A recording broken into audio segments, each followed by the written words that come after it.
Hey. Just to give some of the viewers a little time to chime in. I think I'm gonna start this. I think it's only appropriate that I start this off like this, right?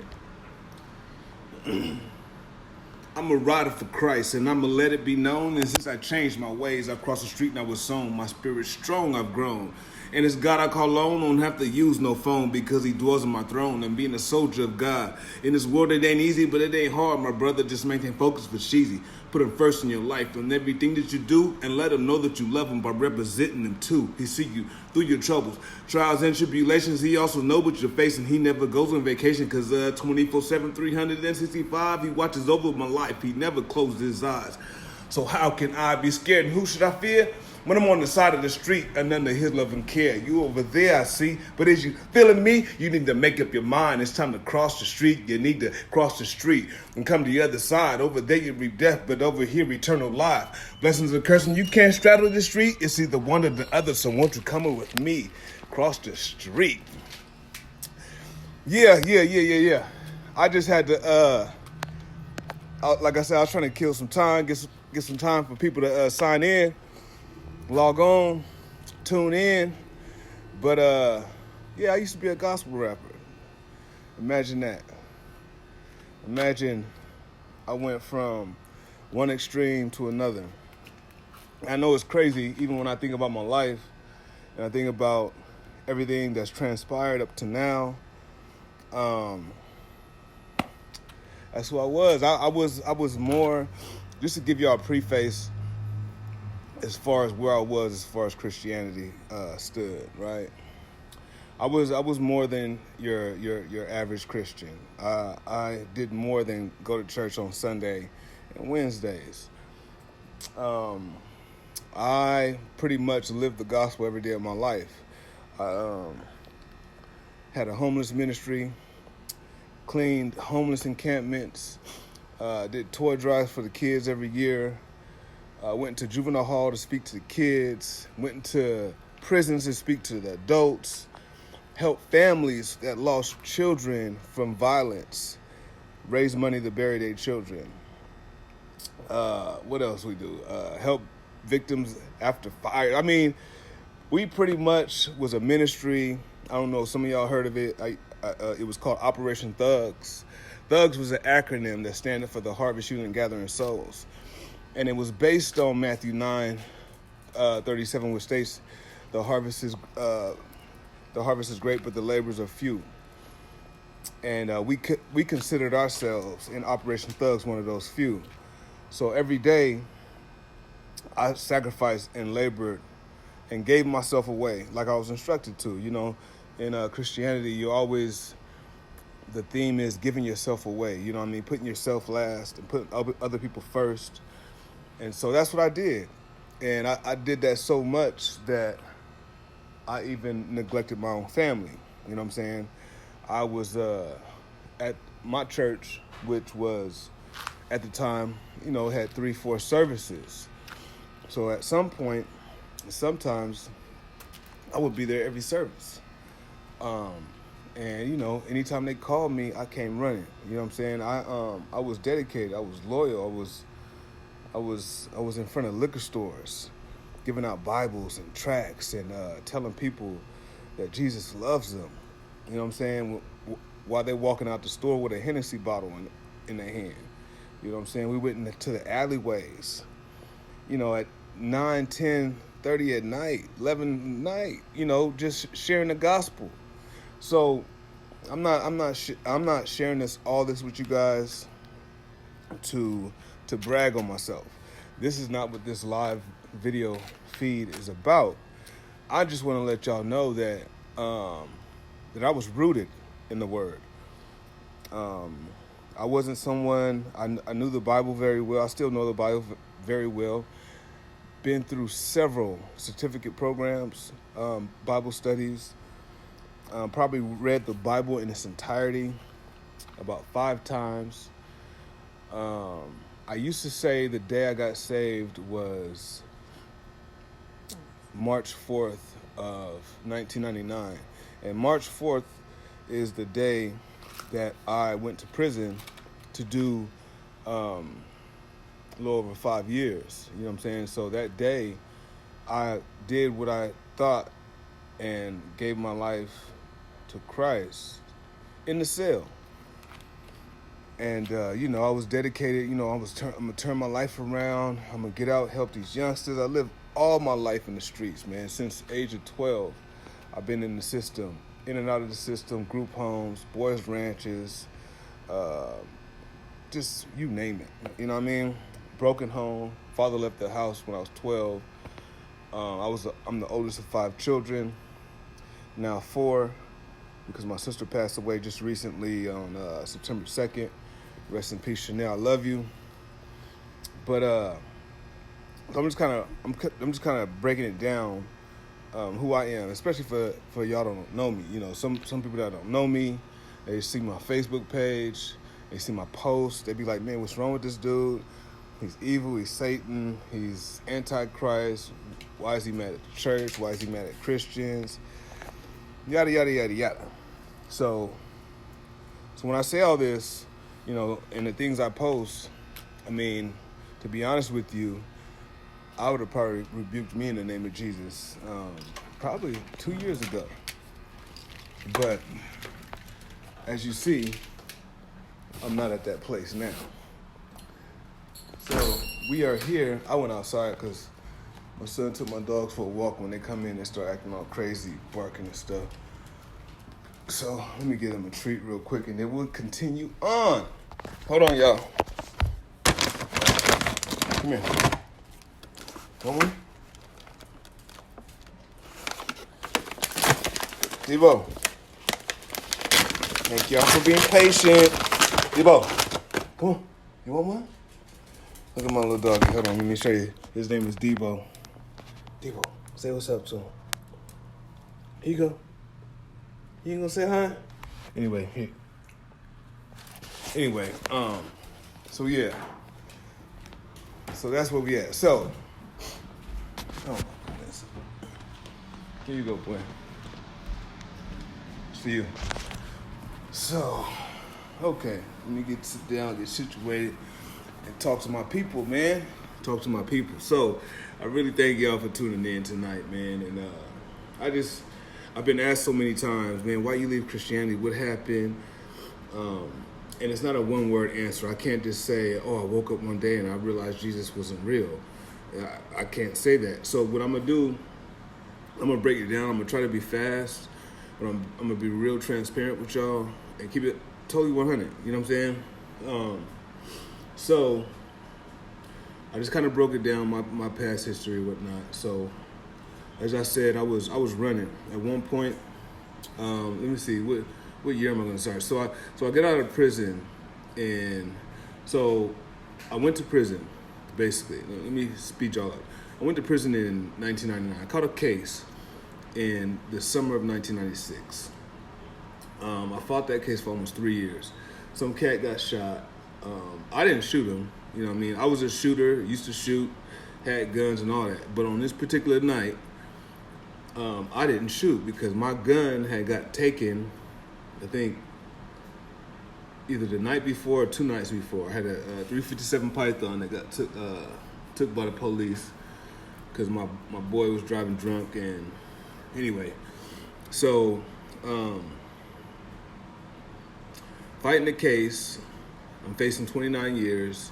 I'm in. Of course, while I was in jail before I bailed out, I'm telling my family how much I'm going to change. I've had case after case after case, but I never had a case to where I was facing 29 years. I mean, they had me in the newspaper as Solano County's 10 most wanted. You know what I'm saying? So it was a pretty serious case. And although I was used to serious cases, I had never had a serious case where I faced this much time for something I didn't do. So this whole time I'm fighting my case, I'm thinking, the truth will set you free. I said, I didn't shoot this dude, so somehow the truth gonna come out. So I didn't think I was gonna do any time, to be honest with you. And I guess that wasn't realistic, so After about 2 years and 9 months, my lawyer came to me and said, "Look, we've been fighting this thing for almost 3 years, and I could take the gun out your hand, but you're gonna have to lay down." He said, we can go to trial, and after 5 years, you're gonna be saying, "Man, I could have went home." After 10 years, you're gonna say, "5 years ago, I could have went home." After 15, you get the picture. So I was scared. I was scared to go to trial. So I took the deal for 7 with 85%. When I took the deal, I just couldn't believe this was happening to me. I mean, I had just got married. I got married the same year I caught the case. So I got married in August 26, 1995. I'm sorry. I got married within the same year I got married. So I caught the case in July. I can't remember the exact date in July, but it was close to my homie's, rest in peace, Edie Kane. It was close to my best friend's birthday when I caught the case. So I caught the case in July of 1996. I got married in August of 1995. So I was still a newlywed, right? So I'm fighting this case, and I'm thinking I'm going to beat it. I'm just like, man, this can't be happening to me. You know, I got a brand new family, brand new child. I said, I know God knows what happened. You know, and there's no way he's going to let me do 5 years for something I didn't do. Well, lo and behold, I wound up having to take a deal with 7 with 85%. So I was mad at the world. I ain't going to lie. You know, I had to turn myself in. First time I ever did that. And then to turn yourself in knowing that this is the last day you're going to see freedom for over 5 years, that was tough. Because I wanted to run really bad. But my grandma, my late grandma, rest in peace, Grandma Hattie, put her house up. So my bill was $105,000, and they wouldn't only take cash. They had to have collateral. So, man, when I was riding up to San Quentin State Prison, it hadn't hit me yet. I gotta speed this up because this is gonna be long. So I get to San Quentin State Prison, and I'm a fish. I'm a deer in the headlights, meaning that I'm just tripping off everything. I've never been in prison. I've only seen prison on TV, right? So I'm just looking at everything, observing and watching. It was a long process, probably like 6 hours to get processed into prison. So I finally get my linen, my blanket. They dress me out, interview me, ask me am I affiliated with gangs and all that type of stuff. So I get my linen and all that, and I'm headed to my cell. And it was a 5th tier, Bayside, cell 80. And I remember walking up there with my stuff, looking at the wall, seeing bullet holes and barbed wire and blood, and smelling burnt toilet tissue from people trying to light. It was just crazy, right? So I'm still not tripping that I'm in prison. Next thing you know, I go into a cell, empty cell, and which is rare. I go into the empty cell, and they slam that gate, that metal, that gate is just bars, right? San Quentin is an old ass prison. Stop it. Oh, man, they fighting all the time. Tuka, shut up. So anyway, look at it. You want to come in the interview too? I mean, in the FB Live. So anyway, that's when it hit me. As soon as that big door shut, that's when it hit me. I was in prison, and that's the moment I got angry at God. Right, so I'm in the cell, like yelling, angry, like what kind of God would allow this? You know what I'm saying? I got a daughter that's not even 3. At the time, I've been married for less than 3 years, and here I go. I'm about to start my career. I'm about to start time in prison, like 5 years. You know what I'm saying? That's not a little bit of time. So I'm angry, pacing back and forth, and some guy came up to me and was talking to me. Long story short, I thought this was an angel, so I dropped on my knees. And I said, you know what, Lord, I don't know why I'm here, but I want to surrender to you, right? So that day, to me, was my official day of salvation or accepting the Lord, you know what I'm saying? So I figured I was going to use this 5 years to learn more about God and better myself as a person, as a man, as a father, as a husband. So during that time, um, I'm learning about God, and I get this vision for a ministry called Operation Thugs, and I'm writing the plan down, putting it on paper, making it plain. You know what I'm saying? And I'm just reading the Bible every day. I didn't go to church in prison because in prison, church is something different. But then again, it's really not.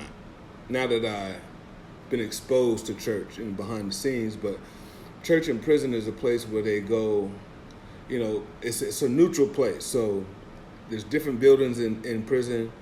And so say for instance, if I had some dope for somebody and I was in a different building, if I wanted to make a safe transaction rather than doing it on the yard, I would just say, hey man, go to the chapel.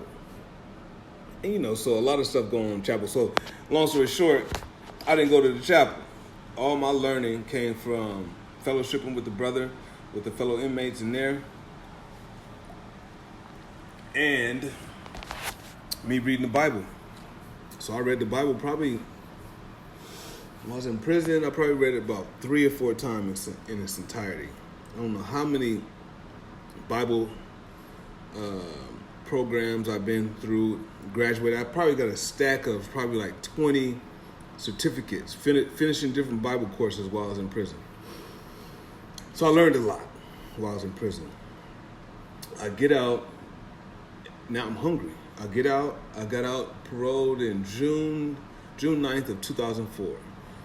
And so I get out, I'm eager to go to church. I go to church and something weird happens, right?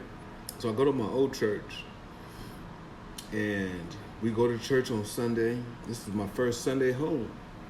And after church, it was just like, hey, all right, you guys have a good week. See you next week, yada, yada. And I thought, hold on, man, this isn't the church I read about in the Bible. That's it. See you next week, right? So anyways, it was kind of really getting on me. Anyways, I stopped going to that church because my church left. That's a whole different story. My church left for real. So then me and my wife was in search for a new church home. So we searched and visiting here, visiting there. And then I found this one church, and I won't say the name, but it was a bigger church, and I really wasn't looking for a bigger church, but for some reason I felt drawn to that church. So I started going to the church. It's a multicultural church. And one day I was sitting there and I thought to myself, because I've always been in black churches all my life, right? So I'm in this church and I'm just looking around, and then it just dawned on me. And I'm like, man, I'm seeing Mexicans, Asians, and I'm seeing people I don't even know what they are. But I was like, this is beautiful, right? I said, man, there ain't gonna be a black heaven or a white heaven or Asian heaven or yada, whatever, right?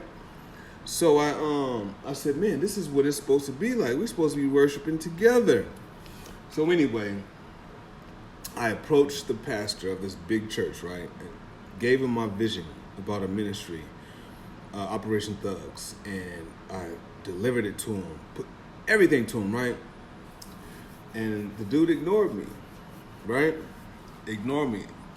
So I hit him up again, like, man, I need help with this. I've never led a ministry. I don't know how to lead a ministry. I don't know what to do. He still wasn't messing with me. So one day, I woke up early in the morning. I just had this inclination. It's time. It's no more.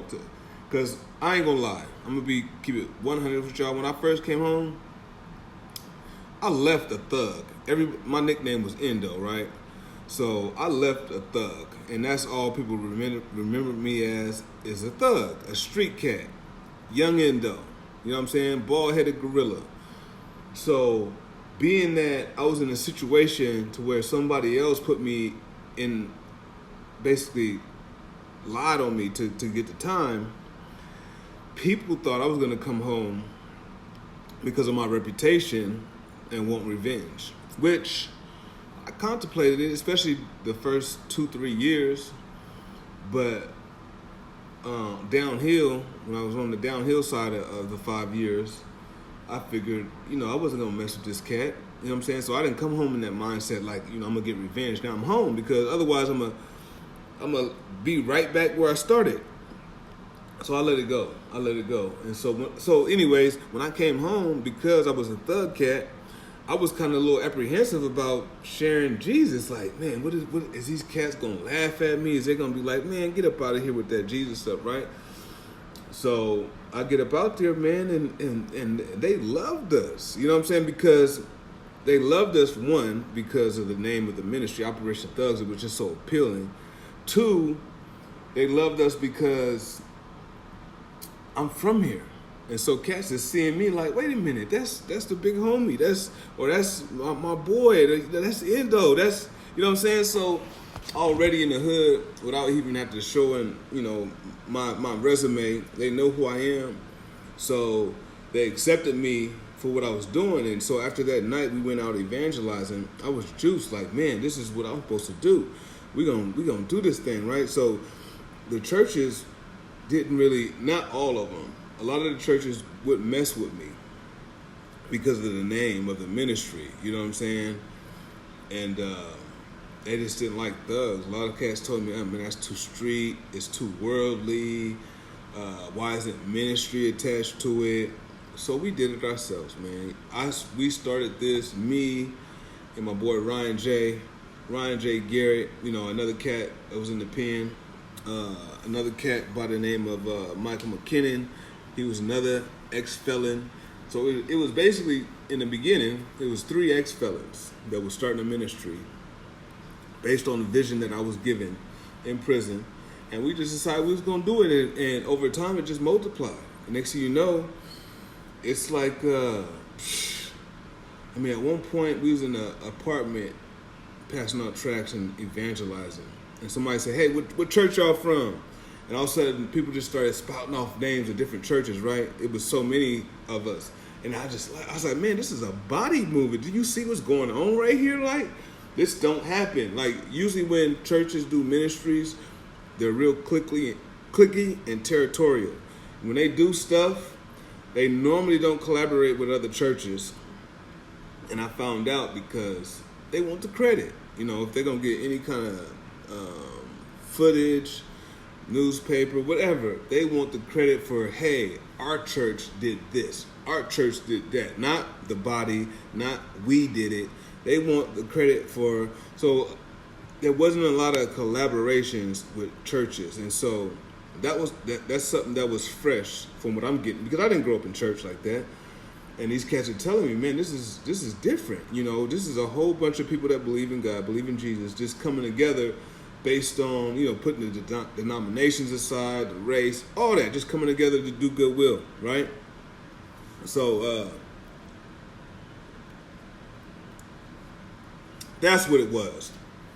So after about 2 years of the church watching us do their thing, after the city, I'm from Fairfield, live in Fairfield, the city endorsed us. The city basically said, hey, you know what? We love what y'all doing for our city. The mayor said, man, you're helping with the chief of police, because we used to hook with the chief of police, go into hot spots where, people ain't going to talk to the police. We didn't go to try to help them do any investigation like that. But when we knew it was hot, we would go over there and be like, man, be cool, y'all. Just try to talk to them, try to reason with them like, hey, man, y'all need to stop this, just sense some killing, shooting, whatever. And so I used to have a connection with the chief of police at the time, and he supported our organization. We went and had I had a sit down with the chief of police and lieutenants, and basically said, I know some of y'all chase me. I know y'all know me. It's nothing but being a thug and nothing but being on your posters and whatnot. I said, but that's not me anymore. I'm here to be an asset to the community. And so they kind of was with it. So anyway, let's fast forward. Y'all, I done shown y'all the foundation. Got out on fire for God. Ministry blew up. It blew up so much that we went nonprofit because we wanted to be able to go into the high schools, and we didn't want to have limits. We didn't want religion to give us a limit. Like most churches are under, there's 3 different categories of nonprofit, and it's religious. It's religious. Oh my goodness! I knew I was gonna do that. Stop! They seen the dog. So, anyways, 3 categories. The category I did not want to be in was religious because it's a whole bunch of roadblocks as far as especially getting donations. You know what I'm saying, stuff like that. So we went non-religious, and I forget the term. Anyway, so we blew up right after the city endorses us. Then our church says, "Oh, okay, well, let's partner with your ministry," which was funny that they had to wait to the city endorse me, but that's neither here nor there. So I'm running, so everything's going well-oiled machine.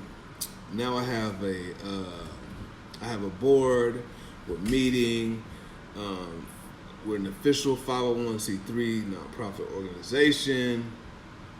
I'm in the school system, talking to the kids, pretty much everywhere, in the newspaper, on the news, interviews in magazines, traveling all up and down California, sharing my testimony. Because what people don't know is the cat that I actually did the time for, I wound up getting out, reconciling with that cat, even though I wanted to get him, and wound up baptizing him, this, that, and the other. That's a whole nother story, but we're not here to talk about that. So, moving forward. So let's go to like 2014. Let's speed this thing up. So we're at 2014, right? It's like May. Let's go to May 2014. So, May 2014, I'm on top of the world. I'm going everywhere, performing. Like I said, I'm magazine issues. I'm about to have a mixtape drop, so we're promoting for that at the time. I just acquired a position at the church, to be on membership, on staff rather.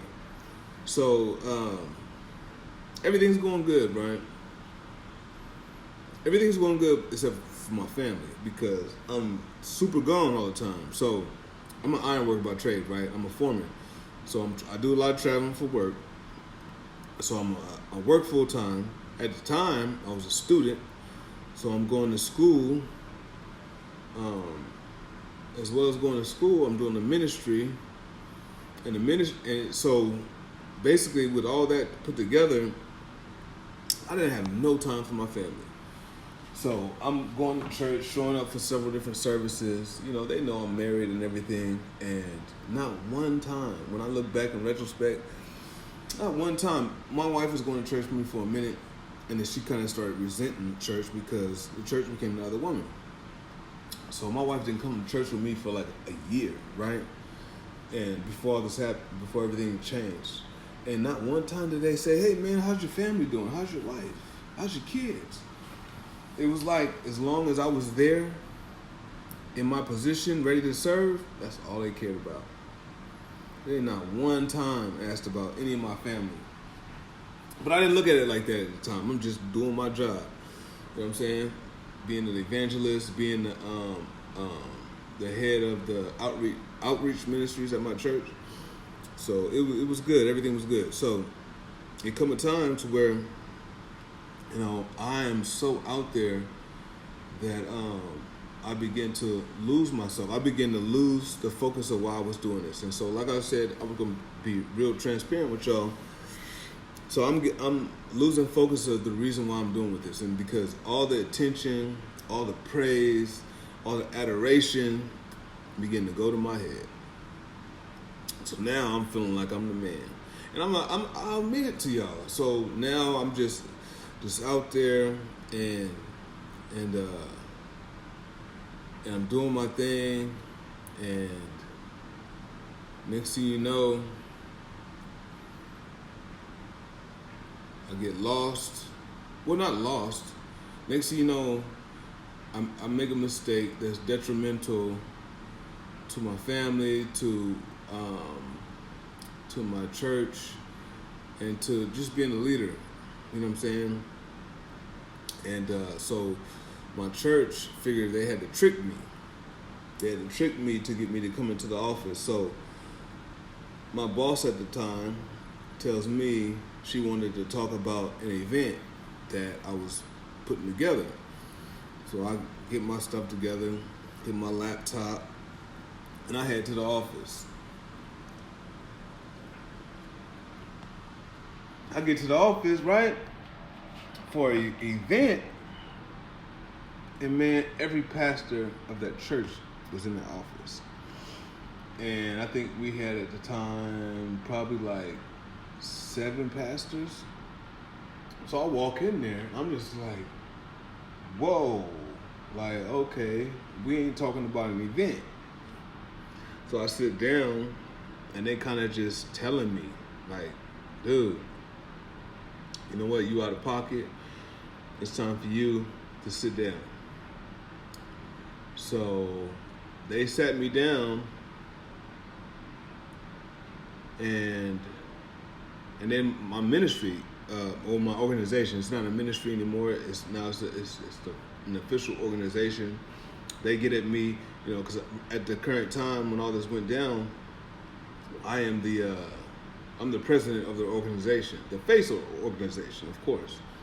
So my vice president, you know, we talk, and I say, hey, you know, take over the helm. And this is where all hell broke loose. So with my organization, I was used to being hands-on. I didn't want to be the cat that's always just giving instructions and telling people what to do. I wanted to be involved. So I had another cat attempt to run my business, and he tried to, I don't know if y'all familiar with football terms, but he tried to divide the locker room.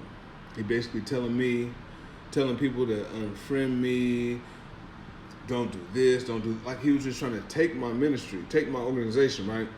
So I get wind of it because it was some people that were loyal to me the person, not me the public figure, but some people that was like, you know what, if you're not doing this, I don't like what they're saying, what they're doing. So basically it was some behind the back stuff going on, right?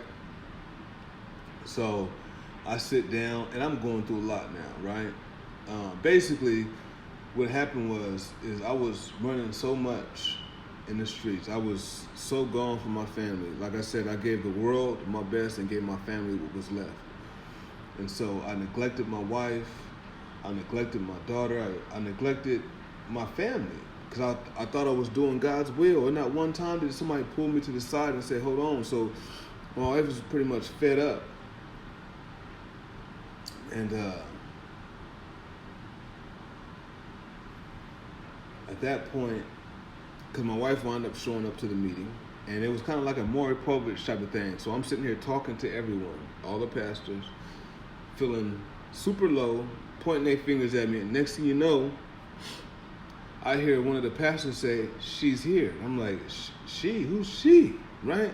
Next thing you know, my wife comes through the door. So now I'm just like, oh my God, what the heck is going on? So she comes in there, and Byron, I stepped out, bro. I stepped out, man. That's what happened. So, you know, it's ugly at the house now. You know what I'm saying? It's ugly at the house. Wife don't want nothing to do with me. Well, she just didn't want to talk with me, didn't want to deal with me, right? The church didn't want to deal with me. I'm feeling shame, regret. I'm just feeling the lowest of the low, right? So my church, me and my church, we get into it because at the time, at first I was feeling remorse, I was feeling sad, then I felt rebellious. So I felt a little rebellious. They was telling me, hey, you need to take a fast off of social media. You need to just get off of everything. And so I kind of didn't do that right away.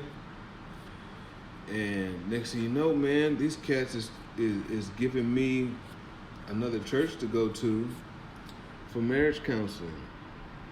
for this, for that. And I thought that was weird. And I did it. I did everything they wanted me to do. But, so this happened in May. It was some time alone. I felt bad. And I'm trying to make my way back, man. And I had everybody's number at my church on their cell phone. No one called me. No, hey, how you doing, LB? What's going on? Is this something I could do? I was pretty much by myself, right? So let's fast forward this thing.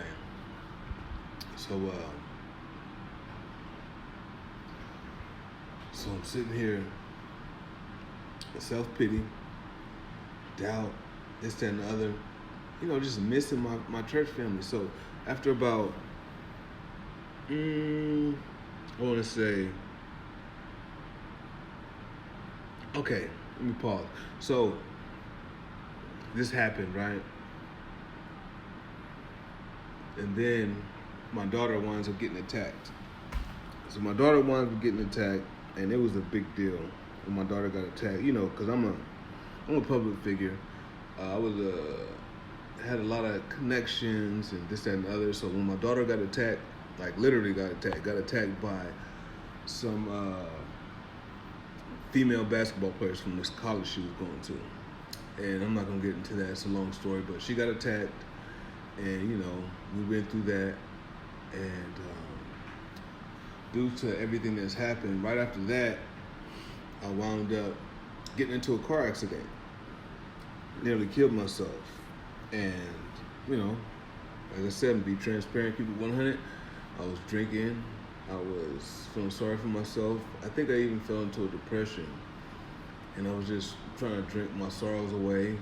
Was a block away from the house. Wound up running into a pole. Don't even remember the incident. All I remember is I woke up in ICU and could have lost my life, man. And so then right after that, I think I lost my job. So this happened in May of 2014, right? And then my daughter getting jumped, me losing my job, and the incident with the church all happened within a 6-month period. Do you know that the only person from my organization or the church, the big church, I went to a big church. You can call it probably a mega church, right?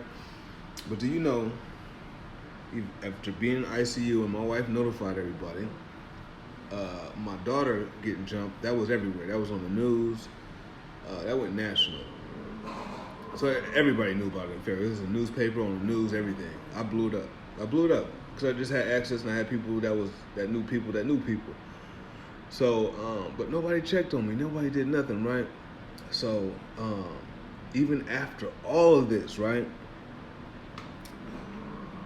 I get with my pastor and I say, man, it's been like 6-7 months. I said, I really miss my church family. And I'm ready to come home, right? You know what he tells me? He gives me recommendations for other churches. Broke my heart. I'm like, well, damn, right? So I didn't do nothing, didn't say nothing. I just was kind of confused, like, wait a minute, did this cat just kick me out of church, right? So, anyways, like I told you, I used to help people that lost children to violence, that they didn't have health insurance. I mean, life insurance to bury their children. So we would help them raise money. So, anyways, I went to this church to just pay the respects to the person I helped them bury. And so the pastor of that building came to me, right? He knew who I was, and he was like, man, he's like, LB, he said, God has a plan for your life, and your work that you have done is not over, right? So I ain't been talking to nobody. I ain't been getting no kind of encouragement, right? So here I get some encouragement. I'm like, man, is this an angel? Is this God talking to me through this pastor? So he tells me this. So I go home. I say, hey, babe, let's go try this church out, right? And so I was just desperate for some kind of something. And so he gave me the something I needed. So another thing is his church was also outreach driven. I mean, he had he had an in-house shelter for people that were, on drugs, alcohol, whatever. So I was like, God had to put this together. It's a match made in heaven, right? So we started going to church, and he knew my old pastor, and now I'm a member of the new church. So he calls my pastor, and he asked him, hey, what do you want me to do with this guy? Like, what do I need to do with him so he's okay with the church community, right?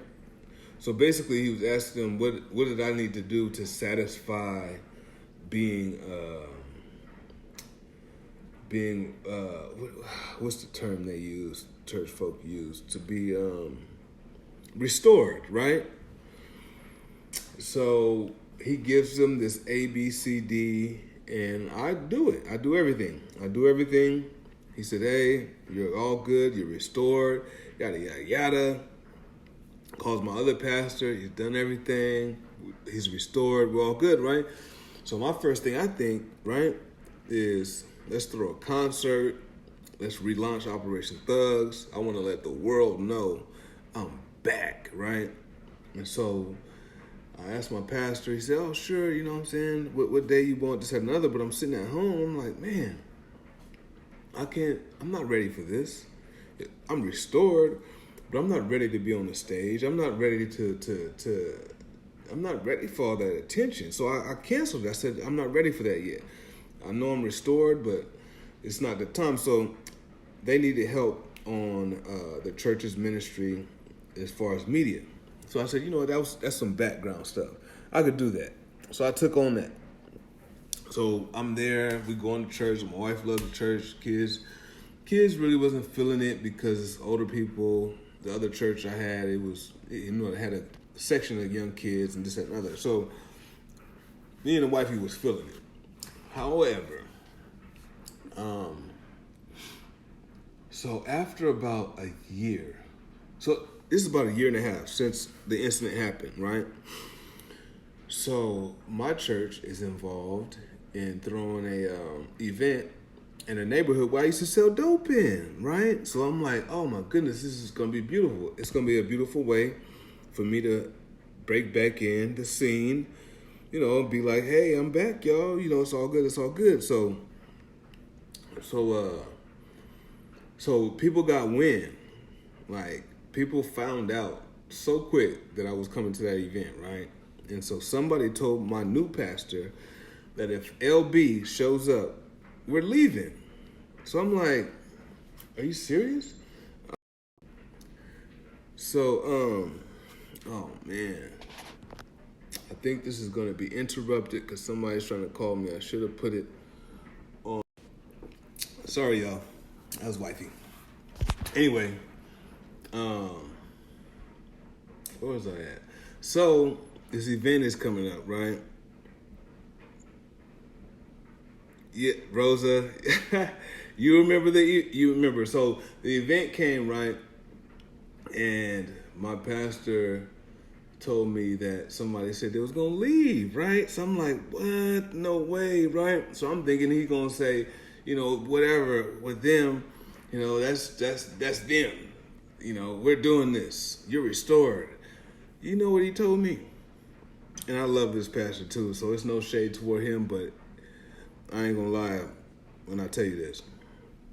This man told me, LB, I need you to sit this one out.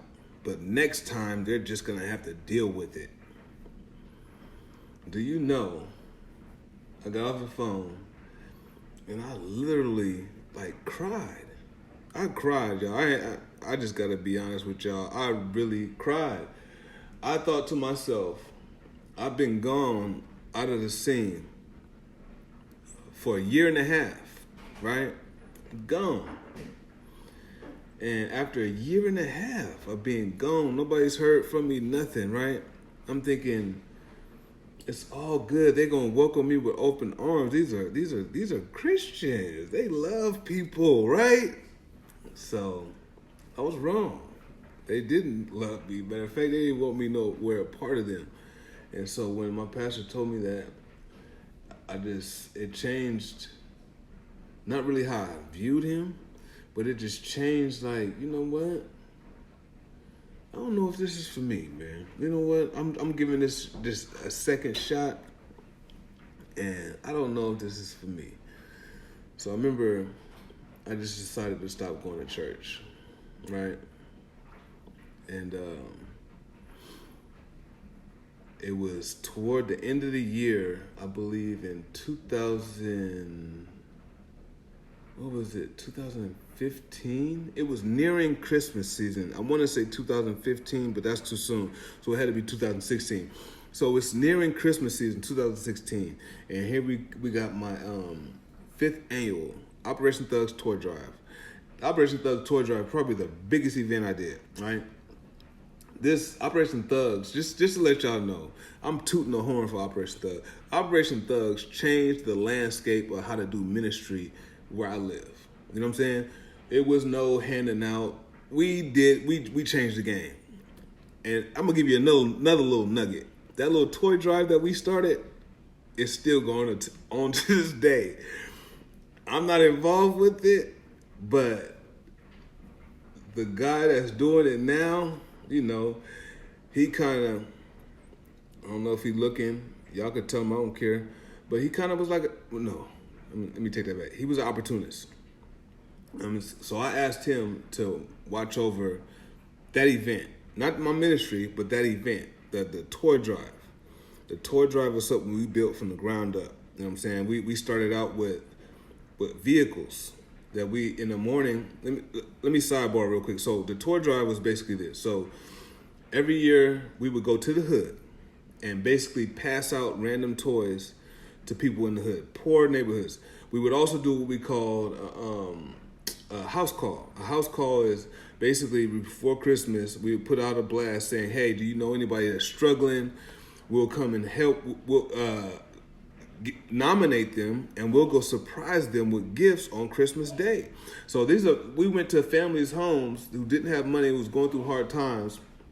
And on Christmas Day, we would have their friend get their kids' ages, sizes, gender, all that. And so we would show up on Christmas morning. They would have no clue, with bags of gifts for everybody in the house, including the mom and the daddy. You know what I'm saying? So that's what we did. We built that. So I had a cat in my organization that after I started my ministry, I guess he figured, he wanted a ministry. And after I started my t-shirt line, he started a t-shirt line.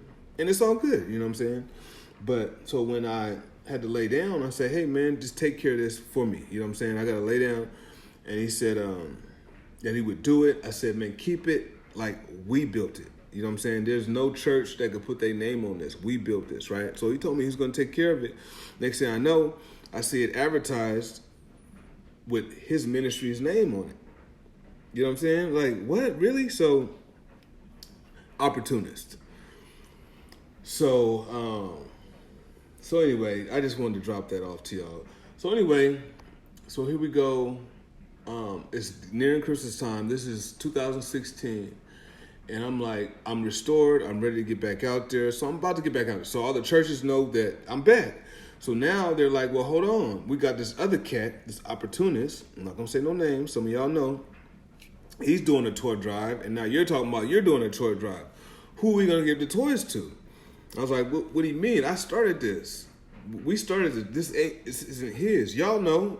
Y'all been around. So it was this big thing to where people didn't want to get into a conflict. So they said, you know what? Let's come together. Let's have a meeting and let's sit down. So they was going to get like 5 or 6 pastors from different churches and we was going to sit down and hash it out. So I'm like, let's do it. So anyway, it came like the day before the meeting. And something just impressed upon me. At the time, I thought it was the Holy Spirit. But later I found out that it was just, so anyway, I got an inclination not to go to the meeting. So I told my wife, I'm not going to that meeting. She said, what do you mean you're not going? You built that ministry. That's your ministry. Go get your ministry. Don't let them take the stuff from you. I said, but the Lord told me not to go. I don't know why, right? I said, but I'm not supposed to go. And she said, well, that's dumb. Why would you just woo, whatever? So anyway, after just talking to her, she said, okay, whatever. That's you. If that's what you want to do it. So I called up the head pastor and I said, you know what? Y'all go ahead and do y'all thing. I'm not going to fight you on it. There's no need for a meeting. Y'all go bless some kids, right? So Christmas comes, Christmas goes, and I get nothing. I'm like, wait a minute. I thought I was going to get some kind of revelation, some kind of download from the Holy Spirit, some kind of something telling me why I didn't go to that meeting to reclaim what I created.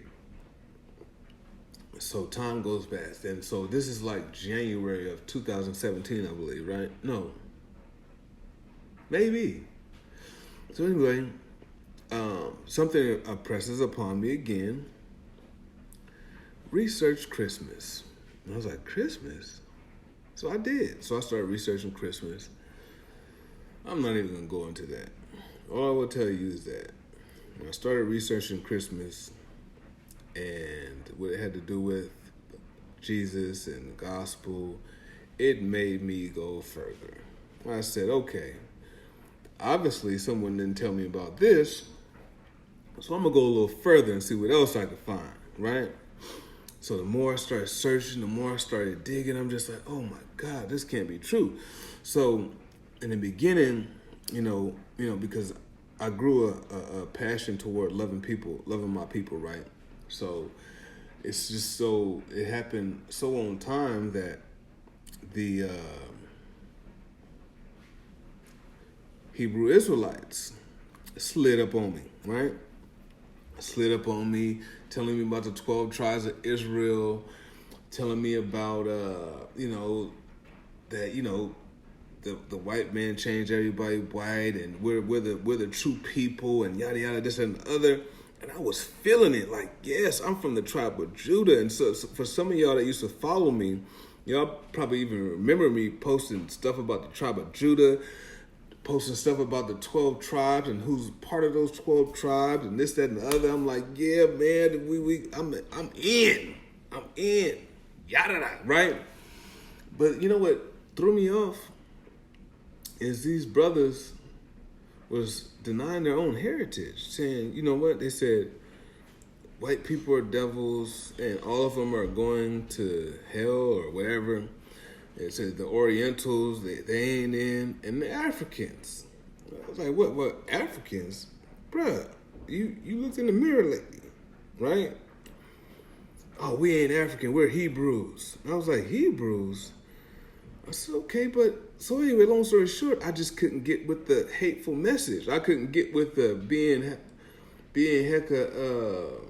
trying to punk you into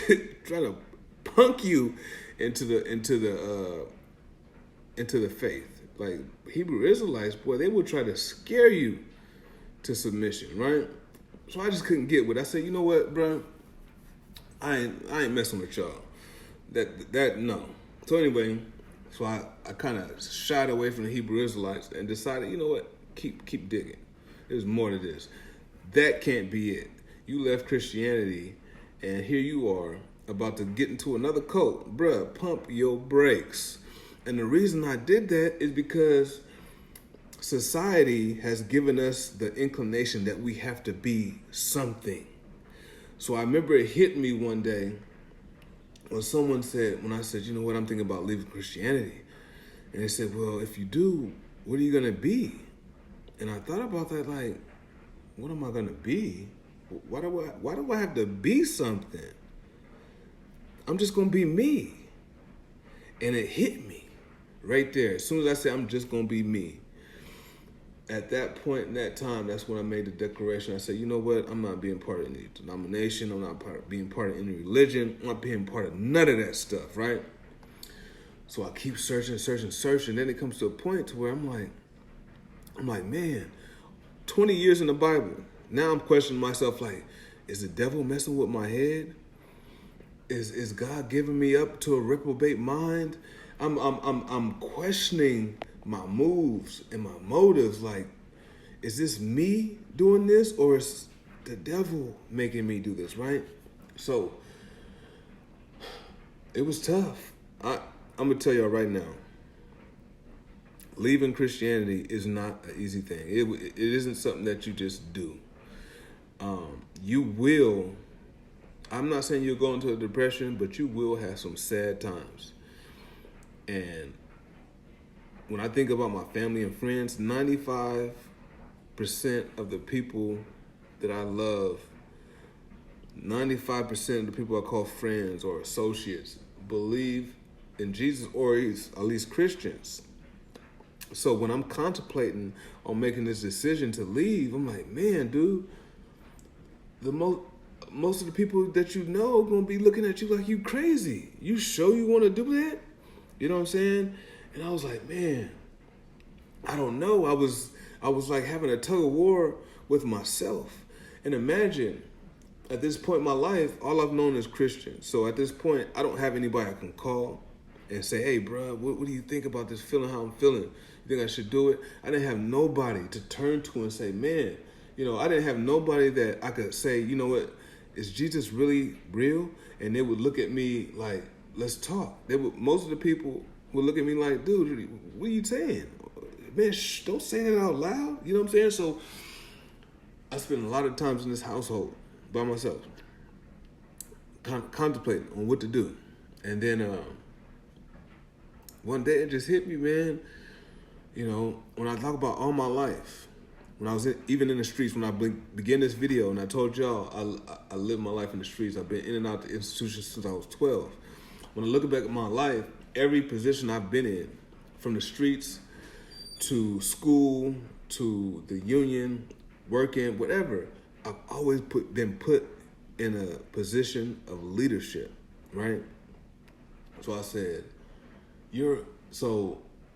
myself spoke to me and said, you're a leader. You are not a follower. You don't do stuff just because other people do them. Do you. And so, man, I was contemplating like, man, this might be a mistake. And then one day, God in me just gave me the boldness and said, you know what? It's time. So I made the public proclamation that I was leaving Christianity. But it didn't come without some intense tussling and wrestling within myself that I was making the right decision. So initially, when I made the decision, people said things like, you leaving Christianity? Don't leave God. And so I'm like, wait. Christianity is a religion invented by man. Leaving Christianity isn't God. So as I made my exodus, there was an evolution taking place, right?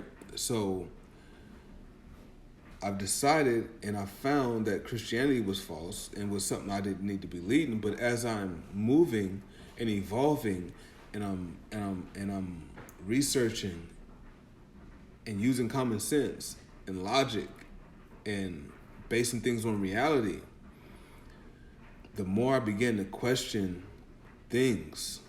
So it came to the point that I was believing, so I dumped off Christianity. I had decided, yeah, that's fake.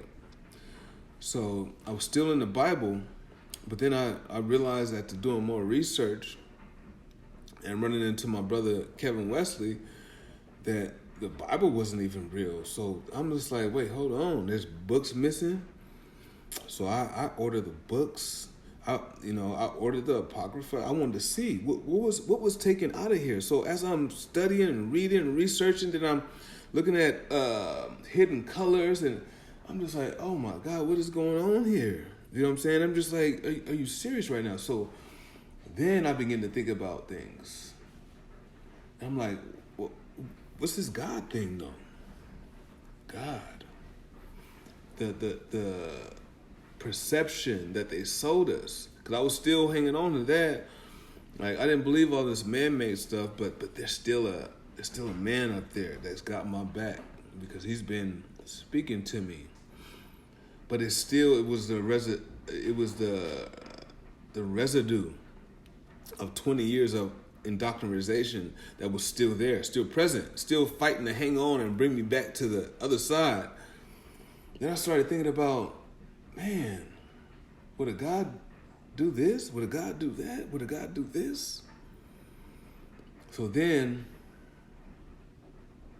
I began to evolve to a place where I'm like, man, there ain't no invisible man up there.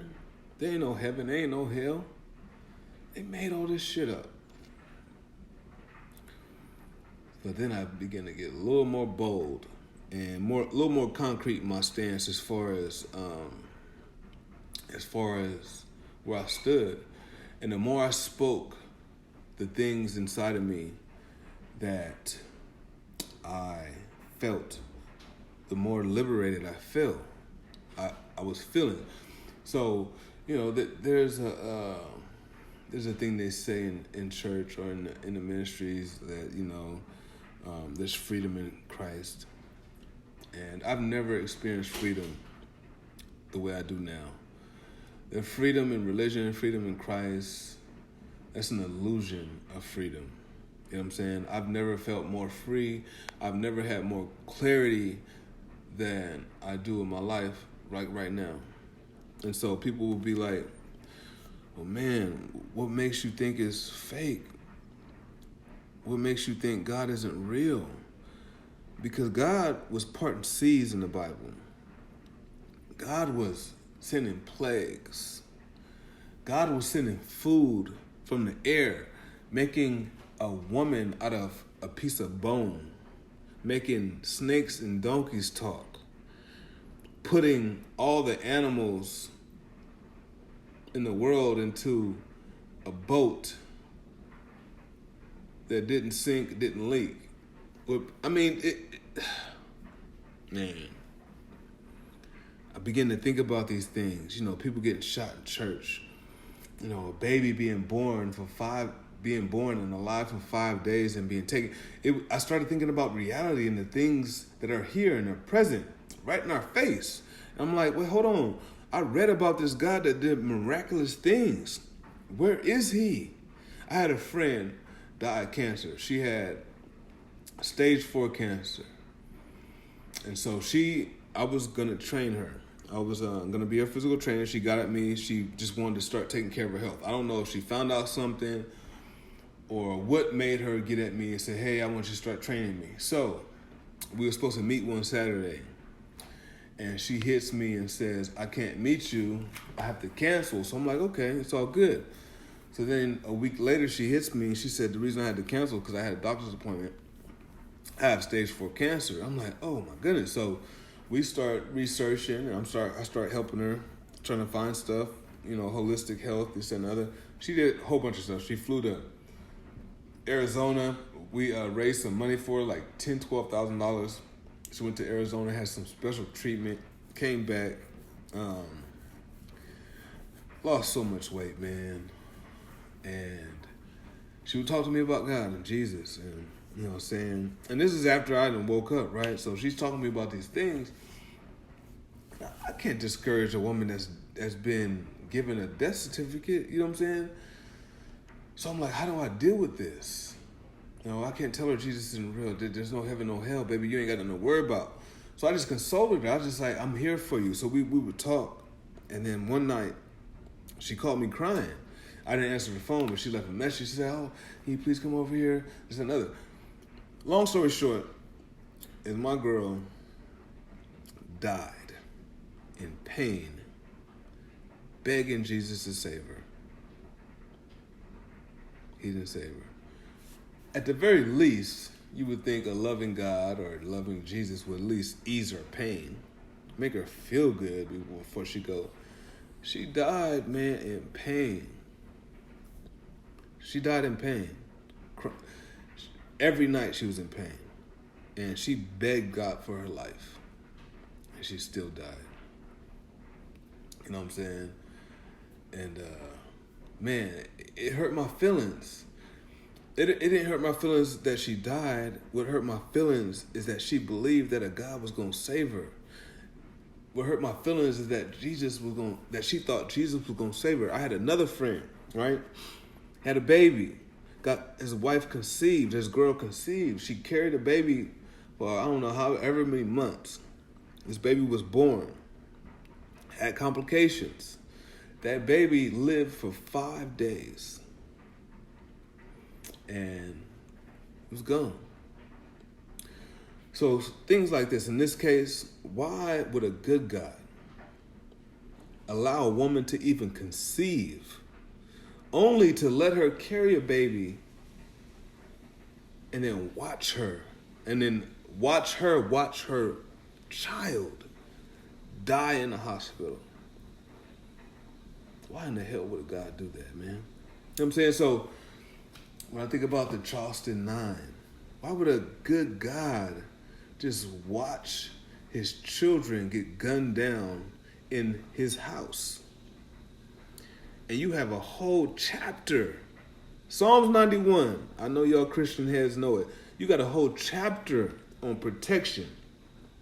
But yet you couldn't protect those 9. Or what about the other people in the church in Texas?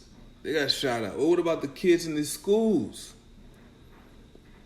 What about all the people starving and dying from complications of starvation?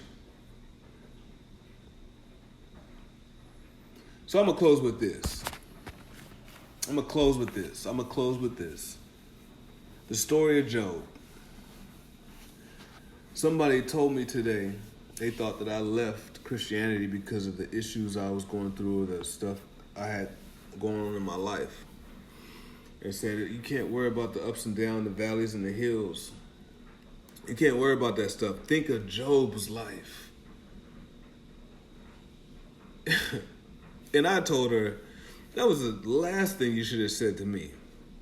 Was think about Job's life.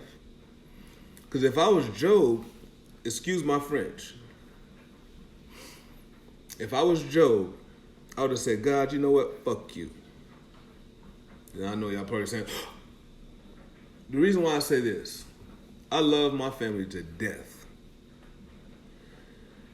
And if I was told that God had made a bet with his enemy, because his enemy came to him and said, hey, God, check this out.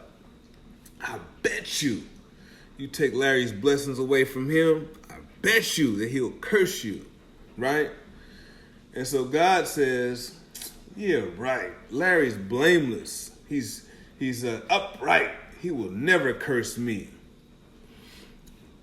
This is an all-knowing God having a conversation with the individual that messed up his whole entire plan. So you're entertaining him talking to you while you're having a meeting with your angels, right? Or whatever, however the story goes. But so he goes there and say, I bet you I can get him to curse you. So God says, bet. So God deliberately takes his hedge of protection off his entire family, right? And allows the devil to kill him. Right? And then some people, even if I break it down like that, they'll say, well, at least God restored him tenfold. Restored him tenfold of what? There is nothing you can give me that will replace my daughter, that will replace my wife. You gonna give me some stuff? You God. You gonna give me some stuff and say, here you go, good job. You stayed faithful to me. You know what? Fuck you. That's exactly what I would say. Excuse my French. I apologize for cursing, but I just really had to be 100. If a God that claimed that he loved me and said that I was blameless and upright and he rewards me by killing my family, and then I'm supposed to be happy or thankful or feel blessed because he blessed me tenfold with riches, and you can't give me enough money to take my daughter away from me? You know what I'm saying? And so it's just stuff like that that makes me realize that, man, Christianity is fake. Come on now. You're going to kill a man's whole family and he's supposed to praise you. He's supposed to bless you. He's supposed to thank you. Thank you for what? What am I supposed to thank you for? You just killed my whole family. Oh, you're going to give me $1 million. Oh, you're going to give me $50 million. You're going to give me some Iron Man money. And you took my family? Man, keep that money. Come on, son. So it's just stuff like that. That's just one example. I mean, there's so many. I mean, I can go into the Noah's Ark story. I can go into creation, Genesis, the God fashioning Eve from the rib of Adam. All this stuff that only happens in books, but we never seen it in real life. You know what? I made this video because I care about y'all, man. So many people has asked me, why you left Christianity? Why you left Christianity? And I could not leave a single comment to say, this is why I left. I really had to break this down to show y'all why I left. It wasn't a simple decision. It wasn't an event it was a series of events and things that happened that this is where I was supposed to be. You know what I'm saying? People say, why you waste so much energy if you don't believe? You don't have to believe. Let other people believe. Look. I've been in the streets all my life. When I got out of jail, one of my first goals, one of my first missions was to go back into juvenile hall and tell them kids, stay out of there.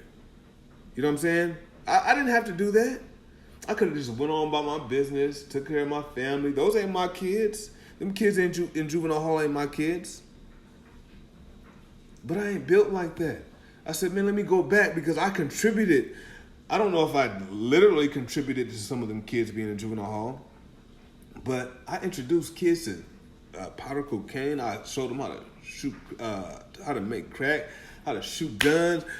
I planted bad seed. And my goal was to go back and plant some good seed. Because I'm not that kind. I'm not selfish. I wasn't built to be selfish. Like, okay, I got mine. I'm good. Even when I thought salvation was real and I had my salvation, I could have been like most of you Christians. Because most of you Christians get saved and it's all about your salvation. From moments you get saved, the only thing you do is for yourself. Is you go to church, you tithe, and that's it. You don't go out here, you walk past homeless people. You don't help nobody but yourself. You stay in your Christian nicety. Keep within your, as long as your sphere of atmosphere, as long as everybody in your sphere of atmosphere is good, you good. You might go to a few events, like if you have, oh, we're doing homeless outreach on every second Saturday of the month. You might attend that. But I don't know. But that's it. That's all. This went a little longer than I anticipated. I really appreciate all you guys tuning in. I shared this before, but I couldn't find the video because when people ask me, hey, why'd you leave Christianity? I don't want to mislead people. I don't want to put too much on. So I like to keep it just real. So it's a lot of stuff I left out. And as I said, I have nothing to hide. You can ask me anything you want, and I will be totally 100%. I was trying to do this quick.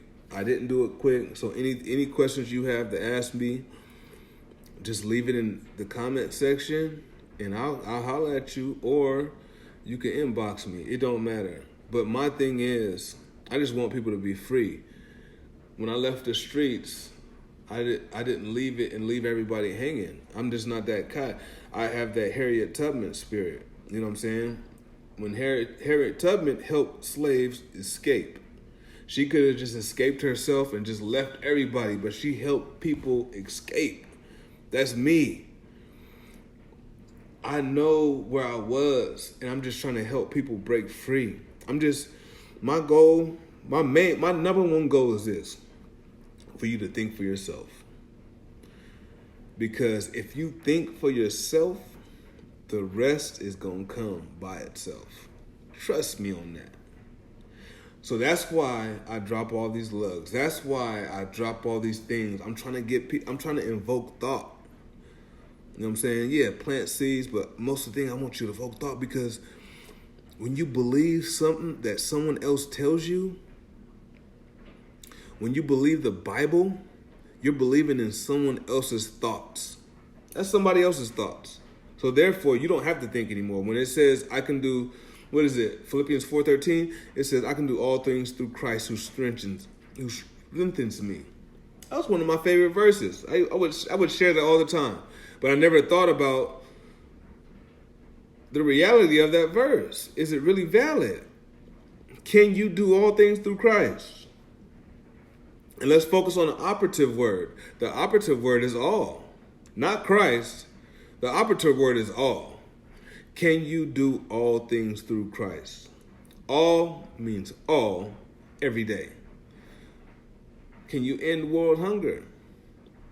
Oh, well, I can do all things, but it has to be God's will. So God's will isn't to end world hunger? What do you mean? God's will isn't to save that person from dying from cancer? What do you mean? God's will isn't to save that baby that's 5 days old. 5 days old. Innocent child. 5 days. Where is your God? Where is your biblical God that splits the sea? That rises people up after being dead for 3 days? That rains food down from the sky? Where is he? Where is he? So that's all I got for y'all today. I really apologize for keeping y'all so long. I really didn't mean to stay on this long. I'll try to do more live videos. Definitely not this long. I want to get to the point and let y'all do y'all thing. But please believe it, I'm here for y'all. I love y'all.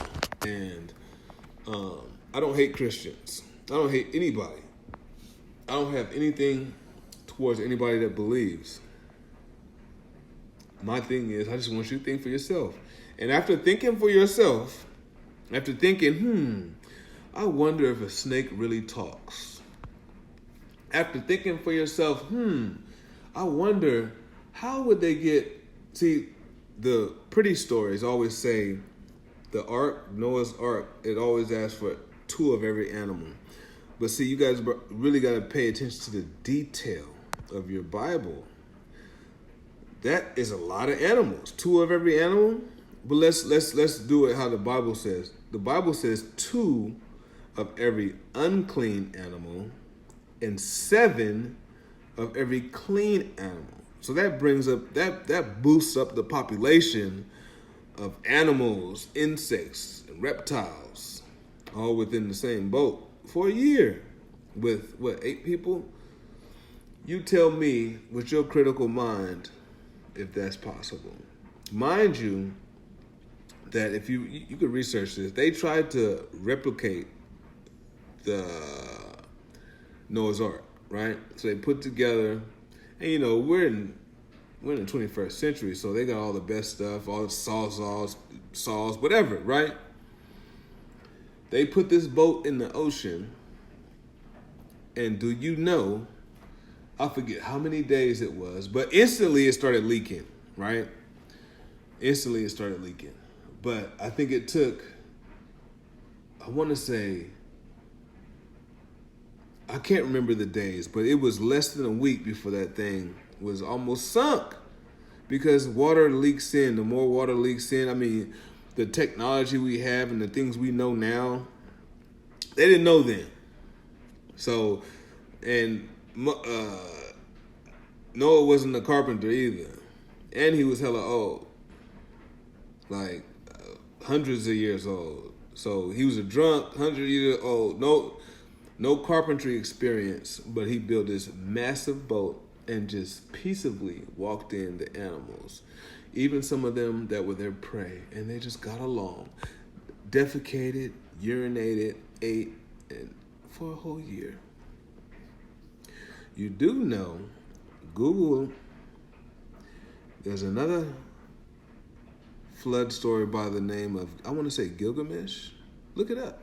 Gilgamesh was prior to Noah. And there's one more. Pretty identical. Little difference to the other one, but just look it up. Just don't take my word for it. Research it. I love y'all. Thank y'all for coming to holler at me.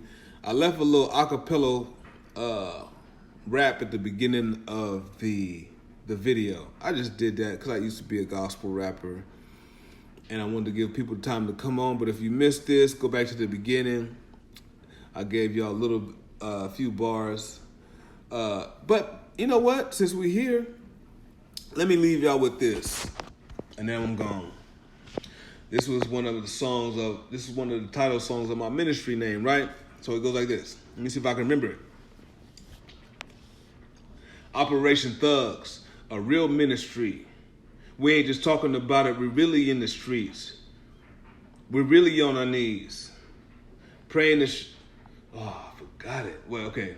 Operation Thugs, a real ministry. We ain't just talking about it, we're really in the streets. We're really in the seed. We're really on the knees. Praying the seeds we plant will be received. Praying the water will wash them and make them clean. Praying that God will bless them, the increase. The harvest is great, the laborers I don't know.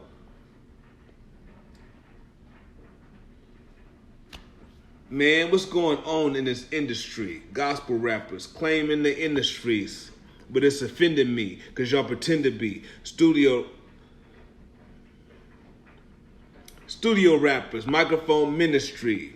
Y'all twist the game up ministry. All that I'm asking is practice what you be rapping. This is a plea from the body. Get out the pew. Matthew 9:37. We are the few.